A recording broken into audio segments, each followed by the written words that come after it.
ਇਸ ਵੇਲੇ ਦੀ ਵੱਡੀ ਖਬਰ ਨਿਊਯਾਰਕ ਤੋਂ ਆ ਰਹੀ ਹੈ। ਨਿਊਯਾਰਕ ਦੇ ਵਿੱਚ ਇੱਕ ਜਿਹੜਾ ਹੈਲੀਕਾਪਟਰ ਆ ਉਹ ਹਾਦਸਾਗ੍ਰਸਤ ਹੋ ਗਿਆ ਤੇ ਇਸ ਹਾਦਸੇ ਦੇ ਵਿੱਚ ਬੜੀ ਮੰਦਭਾਗੀ ਘਟਨਾ ਦੇ ਵਿੱਚ ਜਿਹੜਾ ਉਹ 6 ਜਣਿਆਂ ਦੀ ਮੌਤ ਹੋ ਚੁੱਕੀ ਹੈ। ਜਿਹੜੀ ਜਾਣਕਾਰੀ ਮਿਲੀ ਹੈ ਐਸੋਸੀਏਟ ਪ੍ਰੈਸ ਦੇ ਹਵਾਲੇ ਦੇ ਨਾਲ, ਉਹ ਜਾਣਕਾਰੀ ਇਹ ਮਿਲੀ ਹੈ ਕਿ ਇਹ ਜਿਹੜਾ ਹਾਦਸਾ ਵਾਪਰਿਆ ਇਹ ਵਾਪਰਿਆ ਮੈਨਹਟਨ ਤੇ ਨਿਊ ਜਰਸੀ ਦੇ ਇਲਾਕਿਆਂ ਦੇ ਵਿਚਾਲੇ, ਜਦੋਂ ਹਡਸਨ ਰਿਵਰ ਦੇ ਵਿੱਚ ਇੱਕ ਜਿਹੜਾ ਹੈਲੀਕਾਪਟਰ ਆ ਉਹ ਹਾਦਸੇ ਦਾ ਸ਼ਿਕਾਰ ਹੋ ਗਿਆ।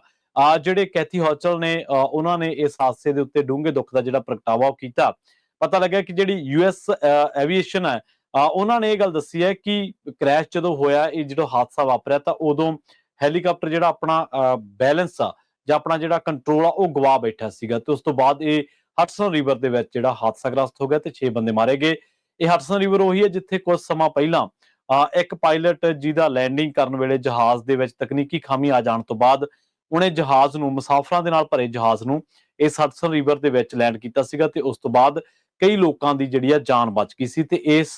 ਘਟਨਾ ਦੇ ਉੱਤੇ ਇੱਕ ਫਿਲਮ ਵੀ ਜਿਹੜੀ ਹਾਲੀਵੁੱਡ ਦੀ ਆ ਉਹ ਬਣੀ ਹੋਈ ਹੈ। ਸੋ ਬਹੁਤ ਵੱਡੀ ਜਿਹੜੀ ਮੰਦਭਾਗੀ ਘਟਨਾ ਵਾਪਰੀ ਆ। ਇੱਕ ਹੈਲੀਕਾਪਟਰ ਹਵਾ ਦੇ ਵਿੱਚ ਉੱਡਦਾ ਉੱਡਦਾ ਆਪਣਾ ਕੰਟਰੋਲ ਗਵਾਉਂਦਾ, ਹਡਸਨ ਰਿਵਰ ਦੇ ਵਿੱਚ ਜਿਹੜਾ ਹਾਦਸਾਗ੍ਰਸਤ ਹੋ ਕੇ ਡਿੱਗ ਪੈਂਦਾ ਤੇ ਇਸ ਹਾਦਸੇ ਦੇ ਵਿੱਚ ਮੰਦੇ ਭਾਗੀ ਜਿਹੜਾ ਉਹ 6 ਜਣਿਆਂ ਦੀ ਮੌਤ ਹੋਣ ਬਾਰੇ ਪਤਾ ਲੱਗਿਆ।